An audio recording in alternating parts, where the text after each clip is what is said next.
intimacy, attraction, romance, it's very easy for us to just place it in, again, the box of partnership or sexual interaction or going on a date or being together.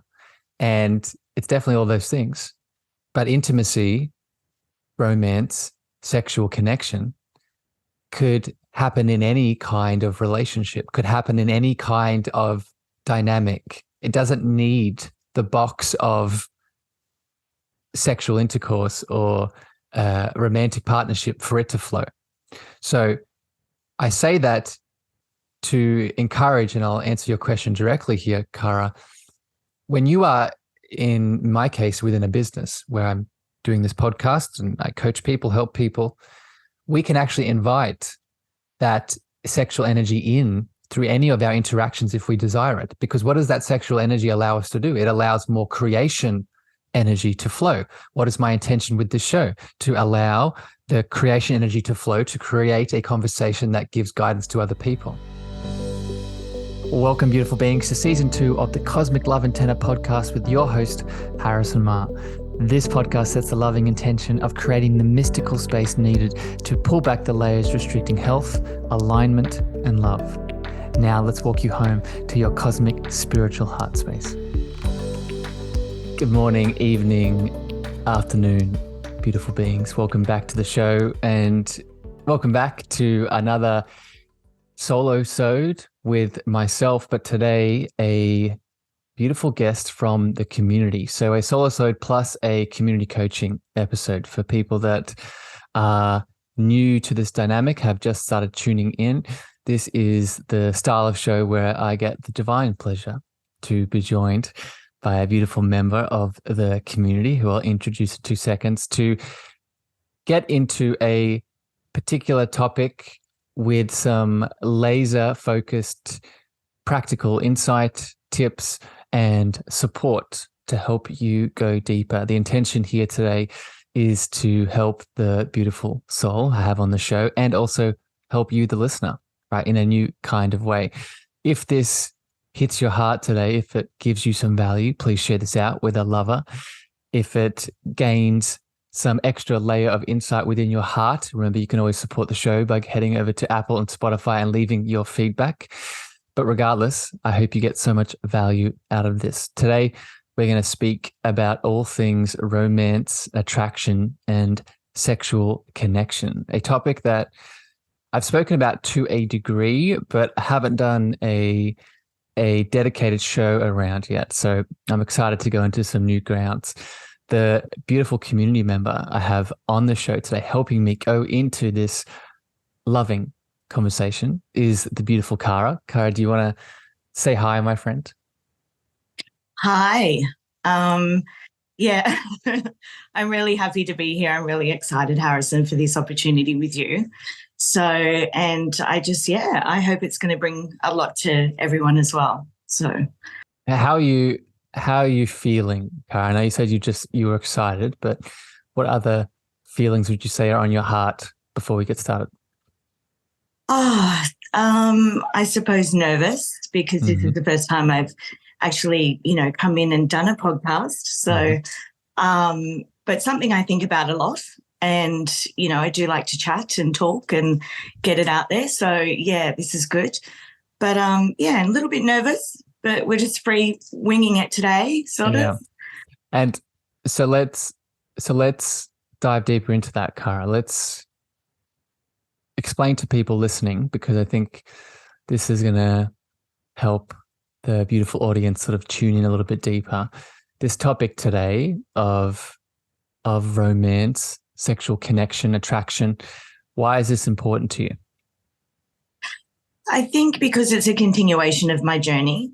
So, and just, I suppose, a lot of things that have come up around this thus far in my life. So, I think it all stemmed around going forward and, getting back out there after, having a marriage and relationships and, things like that, talking to people, I suppose, this day and age and what that looks like. what it looks like for me, and things like that. So yeah, it's important to me. I think we forget that I know I forget this, that we are here not just to awaken to deeper aspects of our own internal being, but we're also here to dance and interact with all of the beautiful beings outside of us. And I think one of the deepest forms of that interaction is in the type we're going to be speaking about today, right? Romance, sexual connection, and intimacy. So let's get straight into it. Cara, what's the first question you have on your heart for me? I think first and foremost, I wanted to ask your opinion, and also through, I think, a spiritual lens, which we talk about, I think, as well, because a lot of people know, and I've spoken to people this week and I've done a lot of reading and things like that. So I suppose my question is, what do you perceive as, romance and the attraction and the, sexual connection as well? I suppose, what does that look like? As I said, we have these perceptions, but I mean, let's go deeper. I want to go deeper. That's what I want to. So we will hit different topics of this as we have this chat, as I'm sure your other questions will bring up more things, but let's make it general here. How I see these three components: romance, attraction, intimacy, playing within the spiritual, if you want to call it, worldview, or the spiritual lens that I speak a lot about on this show. I see them as pillars of the layers we need to go into ourselves. And what I mean by that is, I think that we could all be the proverbial monk on the mountain that sits in his or her cave for the duration of his human experience and reaches enlightenment all by himself. And I think that is a state in which we can all access. However, that life, to me, when I tune into that, is devoid of a lot of the texture, devoid a lot of the reason. In many ways, we are here to incarnate. And what I mean by that is, I'll give an example here. I am currently deep into a lot of Eckhart Tolle's teachings, and he has a quote which he states that there's no such thing as human beings, there's just karmic formations. And what that implies is we're all walking around with unbalanced energy or unhealed wounds or shadows and illusion that needs to be addressed. And the best place, one of the best places for that karma to be balanced, that illusion to be seen, and that separation to be unified is in connection to another person, but specifically intimate connection, right? What does intimacy mean, right? You could break it down as into me, you see, right? So when I'm in a sexual connection, when I'm in a romantic connection, when I'm in an intimate connection, I am now in the space in which the pieces of me that have not been seen have the space to come up. That's right. And I think it's important to complement each other. I think that's very important too. And I think that's where it comes to building the layers of yourself and knowing what you enjoy and what you like and what you appreciate. And, as we said as well, areas that's important to me, areas that we may have gone wrong in the past. And you talk about karmic and things like that, and, sort of what goes around comes around, and being in your energy, and you're actually, a result of your own karma. Like, it's not something that people, bring to you. It's your energy that you need to correct, that karmic energy for you that you need to correct. And those misconceptions as well. And let me add something to this, Cara. It's just for people maybe new to this show and new to a lot of the things I talk about, it's easy for us to hear the word karma. And I know you know this, but just for people listening, it's easy for us to hear the word karma and for us to automatically feel like there is a good or a bad, or there is some kind of score that's being kept. And in a way, from lifetime to lifetime, as Eckhart implied in his quote, there is a formation of karma that's held. But there is no judgment on, let's go back to the initial example that I gave. There is no judgment on you if you do decide to be that monk on the mountain that never experiences intimacy or romance or sexual connection with another person, or you live a life of only that, of only indulgence, of only, getting lost in another person and not finding your own state. So that's right. So absolutely, I'd encourage people to notice where there is judgment, especially within this topic we're talking about today, where there is judgment that you are placing on yourself and where you can remove that. That's right. That's very well put, Harrison. Thank you. I appreciate that.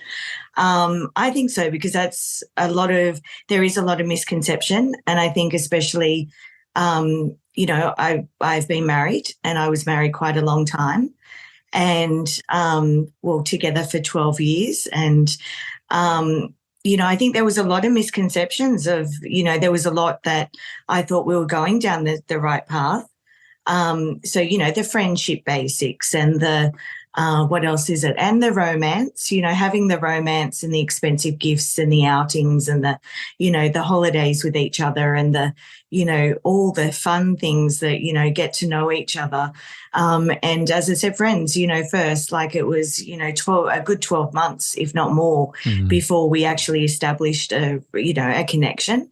So, and looking at those connections, I suppose, romantic connection and, they're all connections, aren't they, around frequencies we build, and I suppose from the outside it seemed pretty perfect, you know what I mean? So, but there was a lot of underlining things, and sexual connection was that he actually, is now in a relationship with a man. So, this is important for people to acknowledge here, is because I haven't spoken about this on the podcast yet, so this is a good opportunity. In my view, your sexual being that appears in romance, appears in attraction, and this whole process we're speaking about today is in flux, like anything else in your reality. And what I mean by that is these boxes that we place on ourselves of straight male, straight female, homosexual male, homosexual female, bisexual female, bisexual male, all of these are labels. All of these are masks. All of these are stories and beliefs. And like any story and any belief, we can use the process of mindfulness to ask ourselves, is this current mask true for me? Or has it changed? Because from a spiritual lens, your sexual, sensual energy, again, is always moving. It's always flowing. And maybe for your current lifetime, that flow of sexual energy might be just moving towards men or just moving towards females. But you're not going to know that unless you're constantly asking and testing the masks and the stories you're telling yourself about your sexual identity.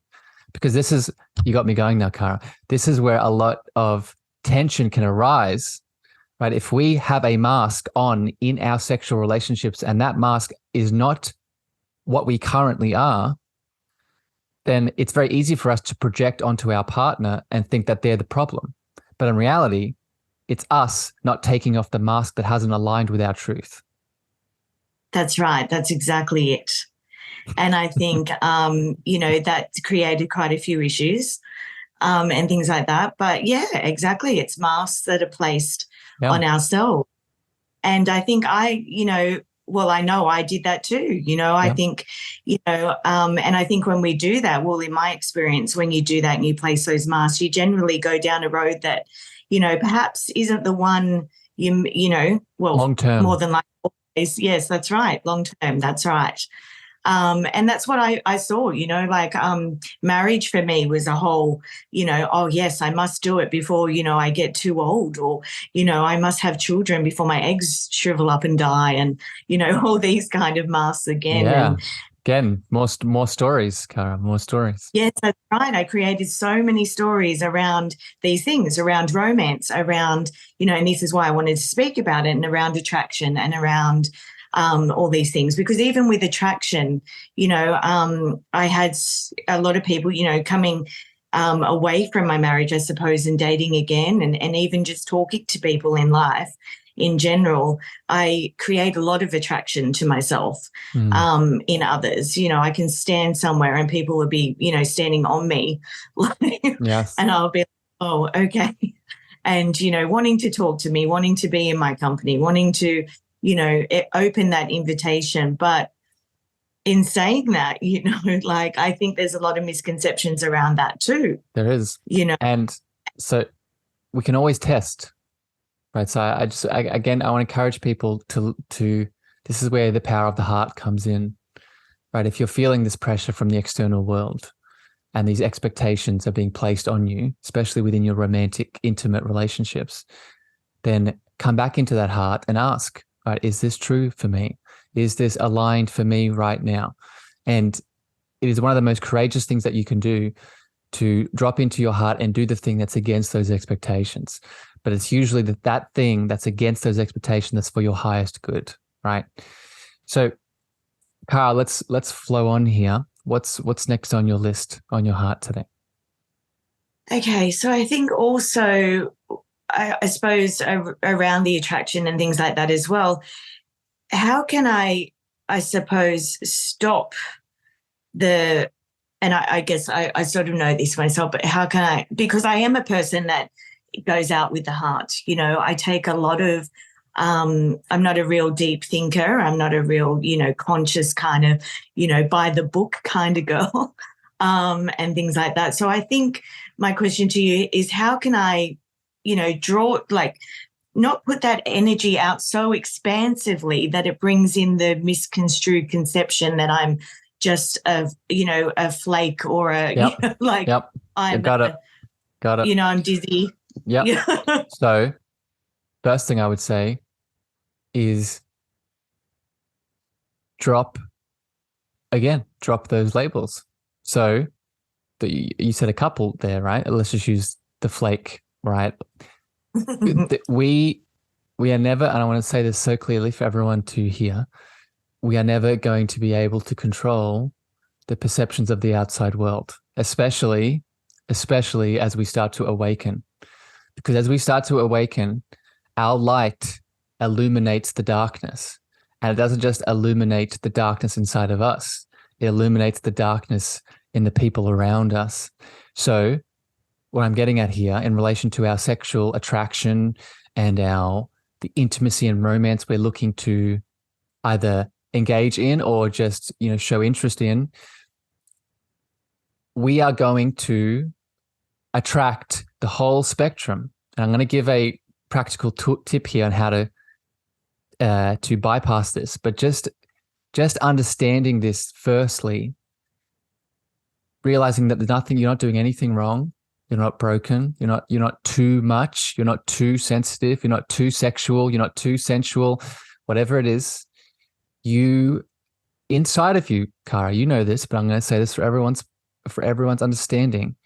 There is no limit to what you are, right? So when you say I go out there into the world and people are just sort of taken away by how over the top I am, that's normal. Right? Because we're all over the top. We're all made of infinite, abundant potential. And one of the ways that expresses itself is through our sensual attraction. So this, we understand this. We understand that we need to remove the layers, the labels and the masks and the projections that people place on us. But then how do we refine this? How do we maybe want to attract in someone from that potential space? Well, this is now where we start to manifest, right? This is where we start to define what we want, right? So instead of waking up and then just heading out into the world as our abundant being, what we could do alternatively is wake up before stepping out into the world. We could go inside and ask ourselves, what do we want? Right? What is, let's use a partner, a romantic partner as an example. What is the kind of romantic partner that I want? Let's say, I want a romantic partner that can hold my capacity. I want a strong, either female or masculine partner that has the same connection to their abundant sexual potential, but also can hold mine, can hold my potential. So then we can say, okay, what does that feel like? What does that feel like for someone to hold me in this potential? Cara, you can just answer yes or no to this. Do you know what that feels like? Absolutely. Yes, I do. Good. So now what we can do before we head out into the world, we can go inwards and we can start to visualize with our heart what that feeling feels like in our body. So now when we step out into the world, we are still in our abundance, we're still in our sexual potential, but now we have a container inside of us where we are directing that potential in and attracting a partner to. Does that make sense, Cara? Yes, it does. And I'm a big believer in that, and I do manifest a lot, and I hold that manifestation, and I perceive it as being in the here and now, and things like that. And yeah, no, that's amazing. That's beautiful. And I think, in my experiences and things like that as well, I do know what I want, and I think, I know that I'm capable of it, and I know that. And that was really great that you put it into perspective for me like that, because it gives me enlightenment. And let's go back again, just to make sure this is super clear for everyone listening. If we continue to agitate and induce the beliefs and the perceptions of other people who aren't right for us and keep saying that we're too much, we're too sexual, too sensual, whatever the thing is, then we have compassion for them, right? We hold compassion for those people. We do two things. One, we don't allow that mask to become our reality, the I'm too much, I'm over the top. We just let that go. But two, we have compassion for them because we can see that the only reason they're saying those things is most likely because, one, they're either in pain themselves, or two, the light that's inside of them wants them to see it, but is trying to get their attention by projecting onto you, right? So we have compassion.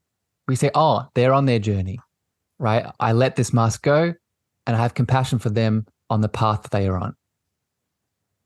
Yes. That worries me a lot too, because what if I just let go of all these masks and then, there's nothing left for me? So what if I've already been through all that? So Cara, let me ask you, this is a really good question.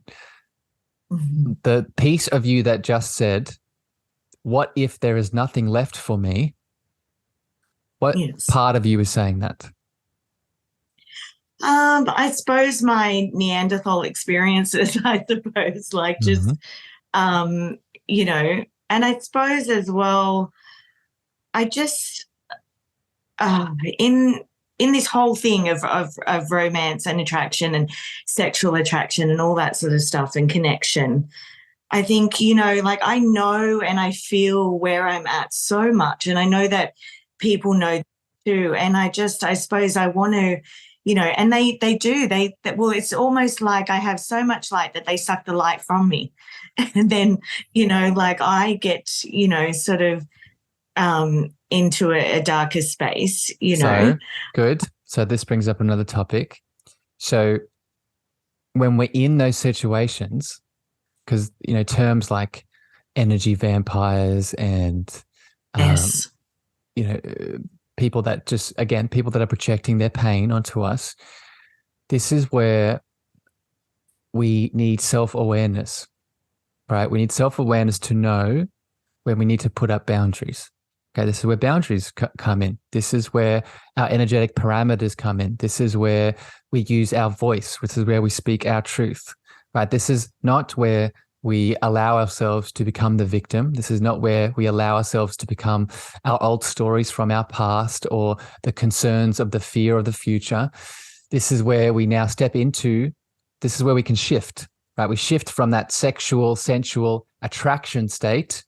Now we shift into that powerful, masculine, I got to do something to protect myself state, right? Same abundant energy, but now a different form of it to have a different outcome. Yes. That's also been a really big one for me as well. And I know you know that because we have spoken about that, and drawing that line and things like that. But yeah, I suppose as well, like, okay, another question as well is how, I suppose I wanted to sort of look like, the karmic. Okay, we spoke about that. So the karmic, what else do they say? The soul's recognition. Yeah. The soul partnership, relationship. Yeah, twin flame, soul contracts. Yep. Yep. I think, more about that because I have literally thought that, and I walk through my life knowing that I have, been here before, that I will be here again, that I, have been many different kind of places and things. And my soul is very educated on, awareness and, being and things like that. And often got me in trouble for those things, like, because people don't understand what are the soul contracts, do they exist, or, I suppose, well, just what does that look like? What is soul contract? What is soul? What is twin flames? How do we recognize these things? Yeah. How do we know for us? So, big question, and we could do a whole conversation just on this in itself, and I might in the future. But for now, let's throw a couple terms out there. So you mentioned soul contracts. You mentioned. So there's twin flames. There's also fated relationships. I would also count soul family. And without, going down into a whole conversation about each of them separately, what they all have in common is they are part of our predetermined path that is often designated in the life between lives. And life between lives, for people that are new to this term, I'll put an episode in the show notes where I talked about this with the beautiful Shireen Wilson. But the life between lives is the place in which the soul goes between incarnations. And this place is usually where we rest. It's usually where we assess our life that's happened and plan the life that's about to begin for particular karmic lessons, for particular, interactions and relationships. So all of these terms, the twin flames, the soul contracts, the soul family, the fated relationships, they all have that in common. In terms of what do we do with all of this? How do we assess? How do we know? My advice is remove all confusion, remove all worries, remove all fears, because as soon as we add those things, we're now in a space where the soul contracts, the twin flames don't exist, right? Because we're in the head, right? Where as soon as we add the ego mind is very sneaky when it comes to spiritual conversations, right? The ego quickly becomes the spiritual ego, right? And it starts breaking down and analyzing and critiquing and fearing, worrying all about these very real, in my opinion, spiritual conversations that we just need to step into with an open heart.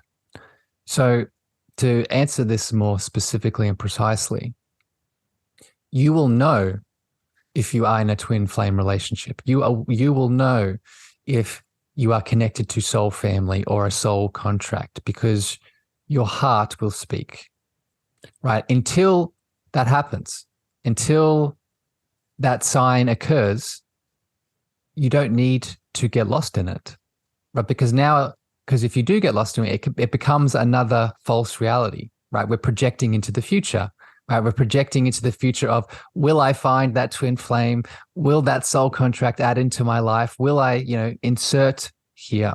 So I'd encourage you, Cara, and people listening, to get familiar with how their soul and spirit, which is where these types of relationships speak from, how that spirit and soul speaks through the body. Because if you can do that, then when Cara enters a certain relationship, her soul and spirit will speak to her, and it will say, you could very precisely ask Cara, you could say, soul, spirit, whatever name you want to call it, is this a soul contract? Is this my twin flame?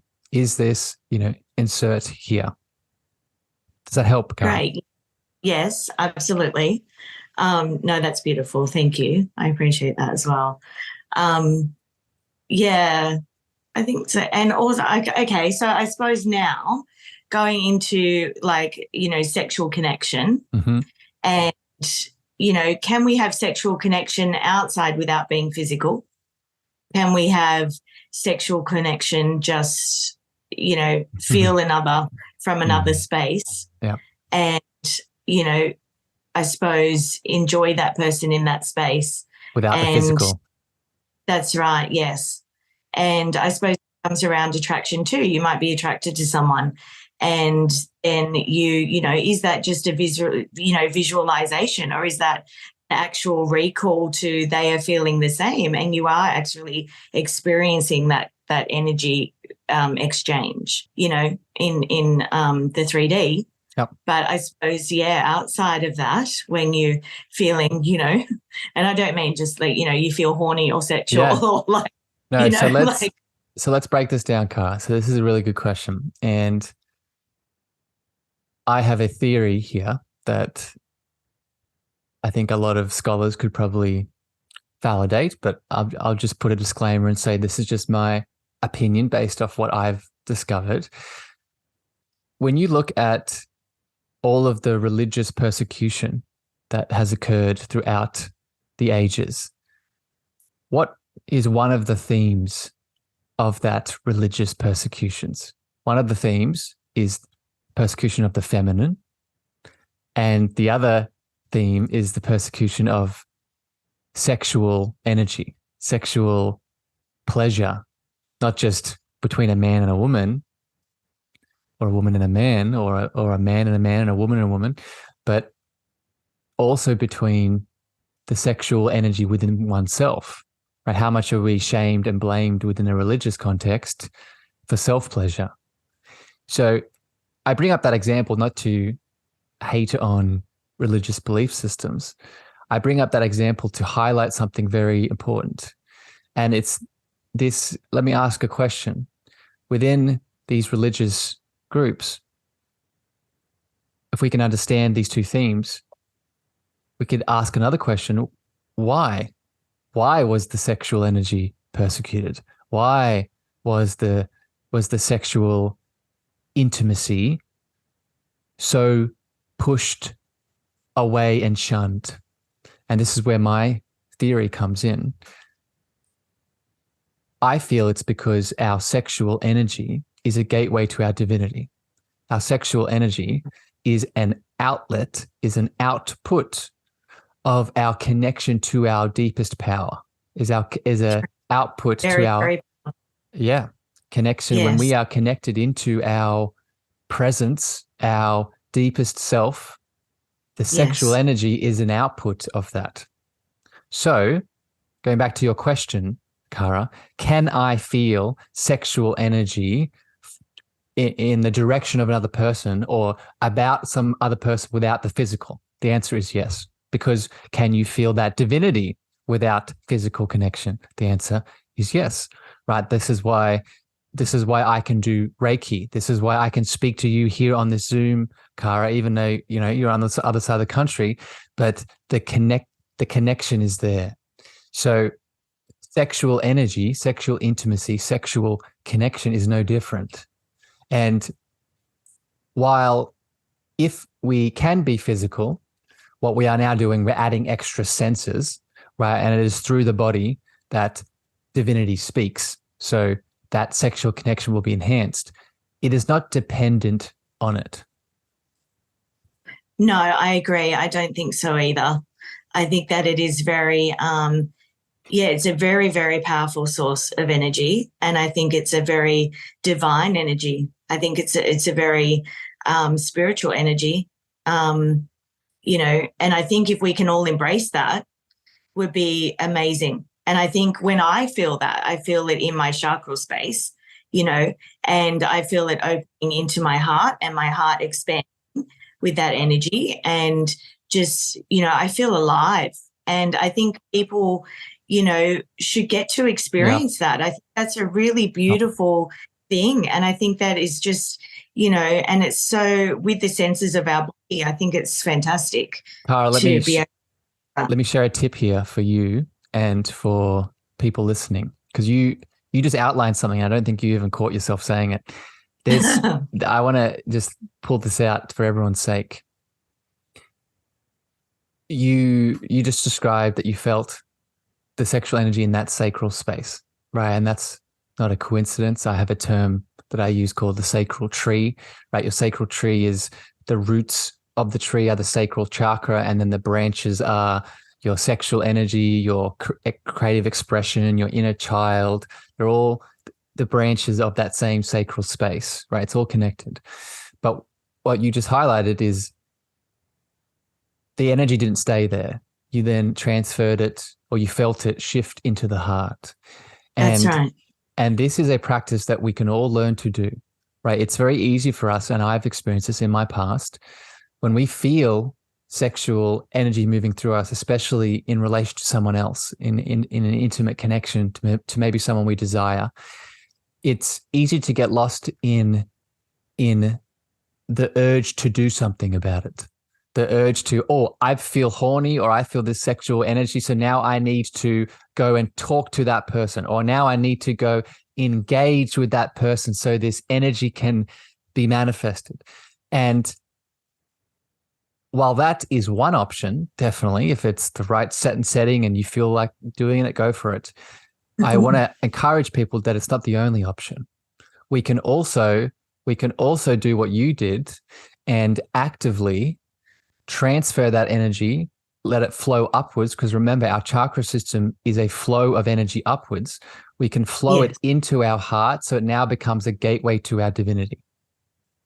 Yes, absolutely. And I think to, you know, and not holding back, because I think that's a good point, Harrison. Yes, when you said, you know, like a lot of people feel that sexual energy and things like that, and they think, you know, I've got to just, you know, release this and get into this and, you know, all sorts of things. I think people can get, you know, misconceptions there as well, obviously. But I mean, in saying that, I suppose I would be a person that perhaps if that was coming across in that way, I would go back. You know, I could you know, a lot when I was younger, yes, I could engage in that, or I could, you know, do that. And we always have free will and a decision, and the boundaries that we can place and things like that. You know, but I mean, even, you know, I suppose the energy of getting dressed up, you know, you're going on a date and you're getting dressed up and you're attracting people and, you know, things like that. And then it might get to, you know, like, you feel this and things like that. But I think what is it, like, I find myself now later down the track that I can't, like, there's something stopping me to expressing it. Like because I feel as though I'm putting a restriction there and a roadblock there, and almost like a mask, yes. Yeah, but that's not it's not almost, my friend. That's exactly what it is. That thing, let's make this clear. That thing that is stopping you from expressing is some form of illusion, is some form of mask, is some form of shadow, is some form of pain, is some form of trauma, story, belief, emotion.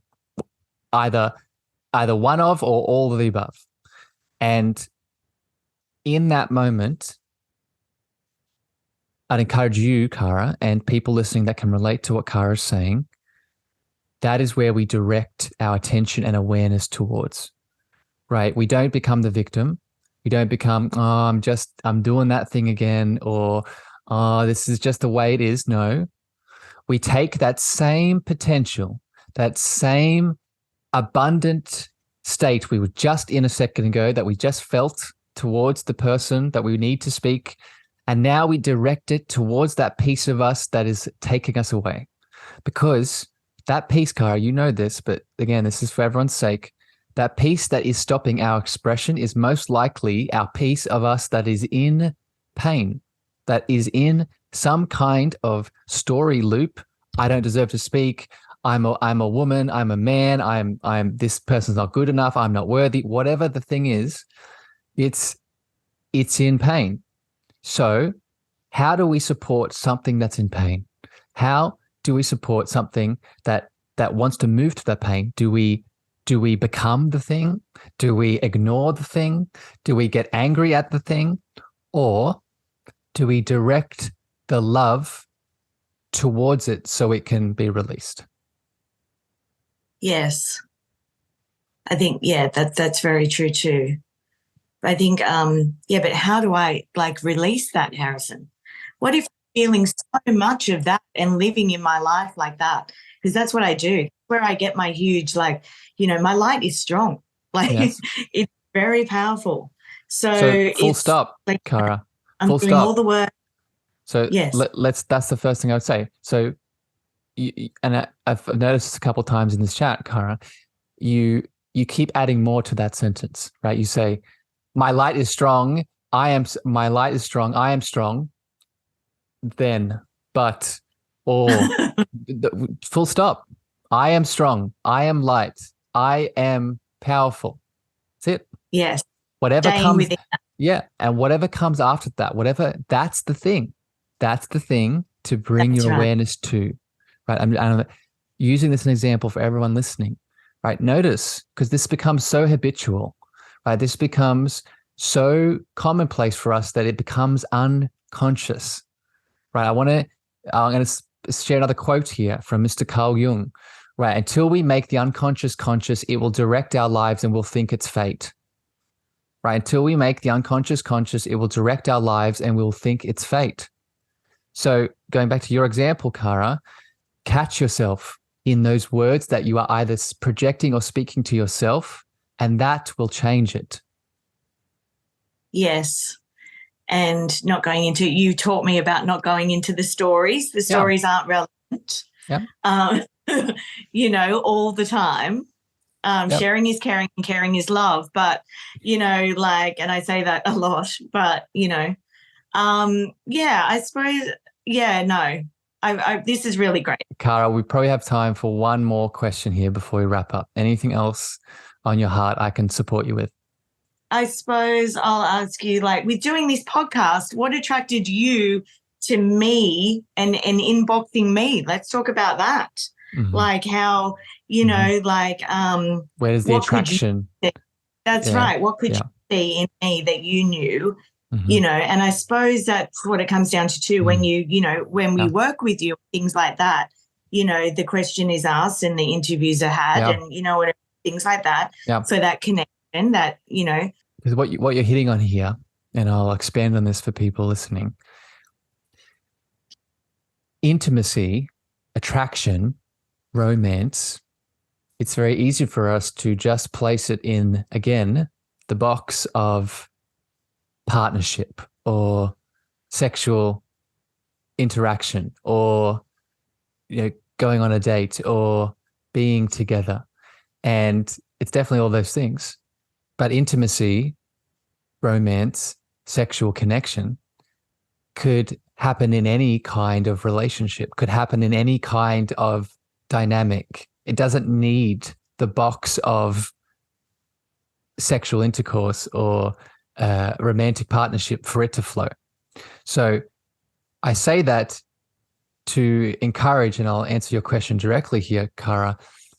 When you are, in my case, within a business where I'm doing this podcast and I coach people, help people, we can actually invite that sexual energy in through any of our interactions if we desire it. Because what does that sexual energy allow us to do? It allows more creation energy to flow. What is my intention with this show? To allow the creation energy to flow, to create a conversation that gives guidance to other people.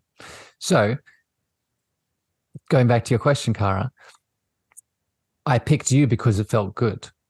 I picked you and wanted to have this conversation because something inside of me was pulling me towards the energy that you are. And this is not a Harrison thing. This is something we can all learn to do. When we are not in our thinking mind all the time, and we're not here to blame and shame the mind, it's powerful. But what I'm highlighting is it's not the only space and place we make choices, can make choices from. And we can also make choices from this sexual, sensual, intimate place inside of us, right? For me, for most of us, it'll be in that sacral space, but it could be in the heart. So that's the direct answer, Kara. And I would encourage you, my friend, and I would encourage people listening, where can you invoke that decision-making in your life? Because if you can choose through that lens, then what you now are doing is inviting more connection, more intimacy, more of that sexual energy into your world. Yes, absolutely. And I think that's the whole thing, Harrison. That's where I'm going on this journey, you know. That's where I'm headed, you know. I'm headed there, and that's why I wanted to speak a lot about it today and things like that, I suppose, as well, because yeah, like I just, not to say, you know, if there's any sort of things on that or whatever, but yeah. And I just enjoy being in that, you know, sacred space, in that energy of, you know, I like the attraction energy. Yep. I like the, you know, the, what else? Like, yeah, the sexual. That abundant state, Kara. That's exactly it. It's the abundant state. Absolutely. And again, Kara, and we'll end with this. Keep reminding yourself that that's normal. That's what you are. You're never too much. You're never, you know, over the top. You're never in that space of, oh, what are people going to think? That's you. Okay. So, Kara, I love you very much. Thank you for your time today. Thank you for your beautiful questions and showing up as your intimate self. Beautiful souls out there in the podcast world, thank you for your time, attention, and love. If this hit your heart, brought you some value, please share this out far and wide. But until next time here on the show, we send you love, we send you light, and we'll see you again very soon. Bye, everyone. Thank you for listening to the Cosmic Love Antenna with me, your host, Harrison. If you gained value or this episode hit your heart, please remember to share this out with a friend, a family member, or a lover. You can also leave your love over on Apple reviews and Spotify star feedback, and this helps me spread my frequency to more souls in need. Finally, if you want to connect with me deeper, want to reach out, interested in coaching, please follow me on Facebook, Instagram, TikTok, and LinkedIn at Harrison Meagher, spelled Meagher. Sending you so much love.